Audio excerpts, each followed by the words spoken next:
যে অস্ট্রেলিয়া বাংলাদেশকে দাওয়াতই দেয় না, বাংলাদেশ বলে টেস্ট ম্যাচ খেলতে পারে না। আজকে সেই অস্ট্রেলিয়ার ঘরের মাটিতে বাংলাদেশ 200 রানের মধ্যেও 198 রানের প্যাকেট করছে এই অস্ট্রেলিয়াকে। তাহলে চিন্তা করেন, আপনারা বাংলাদেশকে দাওয়াত দেন না, ছোট দল হিসেবে আপনারা সবসময় বাংলাদেশকে দেখছেন। আজকে সেই বাংলাদেশের কাছে আপনারা 198 রানের প্যাকেট।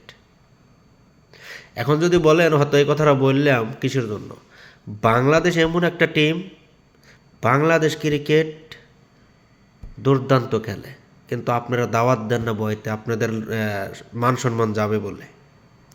বাংলাদেশ কিন্তু বাংলাদেশই হয়। বাংলাদেশ কিন্তু টেস্ট ম্যাচ কিন্তু সবাইকে হারিয়েছে, এবং কি বাংলাদেশের মাটিতে কিন্তু আপনাদেরকেও একদিন হারিয়েছিল। 25 বছর পরে দাওয়াত পাইছে, তার জবাবটা ঠিক এইভাবেই দিতে হবে। টেস্ট ম্যাচটা আমরা অপেক্ষায় রইলাম, বাংলাদেশই জিতবে বলে দিলাম।